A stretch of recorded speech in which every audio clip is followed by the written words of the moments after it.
ಓಂ ಶಾಂತಿ. ದಿನಾಂಕ ಆಗಿದೆ 7-10-2025. ಭಿನ್ನ ಭಿನ್ನ ಯುಕ್ತಿಗಳನ್ನು ಮುಂದಿಟ್ಟುಕೊಂಡು ನೆನಪಿನ ಯಾತ್ರೆಯಲ್ಲಿರಿ. ಈ ಹಳೆಯ ಪ್ರಪಂಚವನ್ನು ಮರೆತು ತಮ್ಮ ಮಧುರ ಮನೆ ಮತ್ತು ಹೊಸ ಪ್ರಪಂಚವನ್ನು ನೆನಪು ಮಾಡಿ. ಇಡೀ ಪ್ರಪಂಚವನ್ನು ಪತಿತರಿಂದ ಪಾವನ ಮಾಡುವ ಪಾತ್ರವು ಇಡೀ ಕಲ್ಪದಲ್ಲಿ ಕೇವಲ ಈ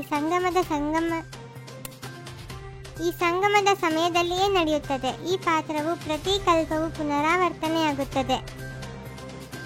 ಆತ್ಮಿಕ ತಂದೆಯು ಆತ್ಮಿಕ ಮಕ್ಕಳಿಗೆ ತಿಳಿಸುತ್ತಾರೆ. ಆದ್ದರಿಂದ ಆತ್ಮಿಕ ಮಕ್ಕಳು ದೇಹಿ ಅಭಿಮಾನಿಯಾಗಿ ಅಥವಾ ಆತ್ಮಿಕ ಸ್ಥಿತಿಯಲ್ಲಿ ನಿಶ್ಚಯ ಬುದ್ಧಿವರಾಗಿ ಕುಳಿತುಕೊಳ್ಳಬೇಕು ಹಾಗೂ ಕೇಳಬೇಕಾಗಿದೆ.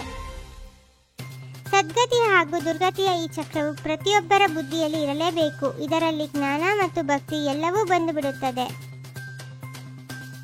ಈ ಬೇಹದ್ದಿನ ಪ್ರಪಂಚವು ಹಳೆಯದಾಗಿದೆ. ಈಗ ಹೊಸ ಪ್ರಪಂಚದಲ್ಲಿ ಹೋಗಬೇಕಾಗಿದೆ.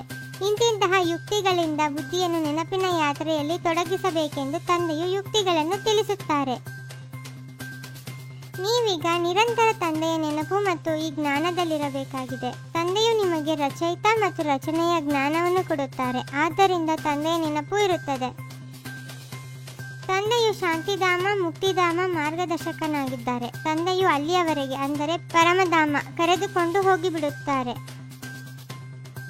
ದ್ವಾಪರದಿಂದ ಯಾವ ಧರ್ಮಗಳಿರುತ್ತವೆಯೋ ಅವು ಹಾಗೆಯೇ ಇವೆ, ನಡೆದು ಬರುತ್ತಿದೆ. ಈಗ ಮತ್ತೆ ಒಂದು ಧರ್ಮದ ಸ್ಥಾಪನೆ ಆದರೆ ಉಳಿದೆಲ್ಲವೂ ವಿನಾಶವಾಗುವವು. ಒಂದು ರಾಜ್ಯ, ಒಂದು ಧರ್ಮ, ಒಂದು ಭಾಷೆ, ಒಂದು ಮತ ಬೇಕೆಂದು ಹೇಳುತ್ತಿರುತ್ತಾರೆ. ಅದು ಒಬ್ಬರಿಂದಲೇ ಸ್ಥಾಪನೆಯಾಗುತ್ತದೆ. ದೇವತೆಗಳು ಪತಿತರಿಂದ ಪಾವನರಾಗುವ ಪುರುಷಾರ್ಥ ಮಾಡುವುದಿಲ್ಲ. ಅವರು ಮೊದಲು ರಾಜಯೋಗವನ್ನು ಕಲಿತು ಇಲ್ಲಿಂದಲೇ ಪಾವನರಾಗಿ ಹೋಗುತ್ತಾರೆ. ಕೇವಲ ಈಗಲೇ ನಾವು ನೆನಪಿನ ಯಾತ್ರೆಯ ಪುರುಷಾರ್ಥ ಮಾಡುತ್ತೇವೆ. ನಂತರ ಪತಿತ ಪ್ರಪಂಚವನ್ನು ಪಾವನ ಮಾಡಲು ಈಗ ನಡೆಯುವ ಪುರುಷಾರ್ಥವು ಕಲ್ಪದ ನಂತರವೂ ಪುನರಾವರ್ತನೆಯಾಗುತ್ತದೆ. ನಮಗೆ ಭಗವಂತನೇ ಓದಿಸುತ್ತಾರೆ ಎಂದು ನೀವು ಮಕ್ಕಳು ಖುಷಿಯಲ್ಲಿ ರೋಮಾಂಚನವಾಗಿ ನಿಲ್ಲಬೇಕು. ಅವಶ್ಯವಾಗಿ ಭಗವಂತನು ನಿಮ್ಮನ್ನು ಭಗವಾನ್ ಭಗವತಿಯರನ್ನಾಗಿ ಮಾಡುತ್ತಾರೆ. ಯಾವ ಮಕ್ಕಳು ಸರ್ವಿಸ್ ಮಾಡುವವರಿದ್ದಾರೆಯೋ ಅವರು ತಮ್ಮ ಸಮ್ಮಾನ ಮಾಡಿಕೊಳ್ಳುತ್ತಾ ಹೋಗುತ್ತಾರೆ. ಎಷ್ಟು ಹೆಚ್ಚು ಓದಿಸುವಿರೋ ಅಷ್ಟು ಶ್ರೇಷ್ಠ ಪದವಿಯನ್ನು ಪಡೆಯುತ್ತೀರಿ. ವೇಶ್ಯರಿಗೂ ಸರ್ವಿಸ್ ಮಾಡಿ, ಬಡವರ ಉದ್ಧಾರವನ್ನೂ ಮಾಡಬೇಕಾಗಿದೆ. ನೀವು ಅವರನ್ನು ಮೇಲೆತ್ತಿದ್ದರೆ ಆಗ ಬ್ರಹ್ಮಕುಮಾರ ಕುಮಾರಿಯರದು ಚಮತ್ಕಾರವಾಗಿದೆ. ನೀವು ಮಕ್ಕಳು ಬಹಳ ವಿಶಾಲ ಬುದ್ಧಿಯವರಾಗಬೇಕಾಗಿದೆ. ಒಂದು ಸ್ಥಳದಲ್ಲಾದರೂ ನಿಮ್ಮ ಹೆಸರೇ ಪ್ರಸಿದ್ಧವಾಗಿ ಸರ್ಕಾರಕ್ಕೆ ತಿಳಿಯಿತೆಂದರೆ ನಿಮ್ಮದು ಬಹಳ ಪ್ರಭಾವ ಬೀರುವುದು. ನೀವು ದೊಡ್ಡ ದೊಡ್ಡ ಸೇವಾ ಕೇಂದ್ರಗಳನ್ನು ತೆರೆಯಿರಿ. ಹಣದಿಂದ ಚಿತ್ರ ಇತ್ಯಾದಿಗಳನ್ನು ಮಾಡಿಸಬಹುದು. ಮನುಷ್ಯರು ನೋಡಿ ಬಹಳ ಆಶ್ಚರ್ಯಚಕಿತರಾಗುತ್ತಾರೆ.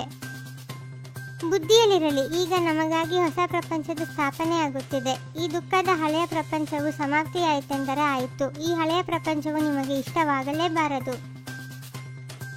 ಹೇಗೆ ತಂದೆಯು ತನ್ನದೆಲ್ಲವನ್ನೂ ಸಫಲ ಮಾಡಿಬಿಟ್ಟರು, ಆದ್ದರಿಂದ ಬುದ್ಧಿಯು ಎಲ್ಲಿಯೂ ಹೋಗಲಿಲ್ಲ. ಅದೇ ರೀತಿ ಫಾಲೋ ಫಾದರ್ ಮಾಡಬೇಕಾಗಿದೆ. ಹೃದಯದಲ್ಲಿ ಕೇವಲ ಇದೇ ಬಯಕೆ ಇರಲಿ. ನಾವು ಮನುಷ್ಯರನ್ನು ದೇವತೆಗಳನ್ನಾಗಿ ಮಾಡುವ ಸೇವೆ ಮಾಡಬೇಕು. ಈ ವೇಶ್ಯಾಲಯವನ್ನು ಶಿವಾಲಯವನ್ನಾಗಿ ಮಾಡಬೇಕು. ದೇಹಾಭಿಮಾನದ ರಾಯಲ್ ರೂಪವನ್ನು ಸಹ ಸಮಾಪ್ತಿ ಮಾಡುವಂತಹ ಸಾಕ್ಷಿ ಮತ್ತು ದೃಷ್ಟಾಭವ. ಪ್ರತಿ ಕರ್ಮ ಮತ್ತು ಸಂಕಲ್ಪ ಮಾಡುತ್ತಾ ನಾನು ಎನ್ನುವ ಈ ರಾಯಲ್ ರೂಪವನ್ನು ಸಹ ಸಮಾಪ್ತಿ ಮಾಡಿ ಪ್ರತಿಯೊಬ್ಬರ ಮಾತಿಗೆ ಸಮ್ಮಾನ ಕೊಡಿ, ಸ್ನೇಹ ಕೊಡಿ. ಆಗ ಅವರು ಸದಾಕಾಲಕ್ಕಾಗಿ ಸಹಯೋಗಿಗಳಾಗಿ ಬಿಡುತ್ತಾರೆ. ಪರಮಾತ್ಮ ಶ್ರೀಮತ ರೂಪಿ ಜಲದ ಆಧಾರದಿಂದ ಕರ್ಮರೂಪಿ ಬೀಜವನ್ನು ಶಕ್ತಿಶಾಲಿ ಮಾಡಿಕೊಳ್ಳಿ. ಓಂ ಶಾಂತಿ. 21 ಜನ್ಮಗಳಿಗೆ 21 ಪರಮಾತ್ಮನ ಮಹಾವಾಕ್ಯಗಳನ್ನು ಆಲಿಸಿ ಹಾಗೂ ನಿಮ್ಮದೇ ಆದ ಚಾನಲ್ಗೆ ಲೈಕ್ ಮಾಡುವುದನ್ನು ಮರೆಯದಿರಿ.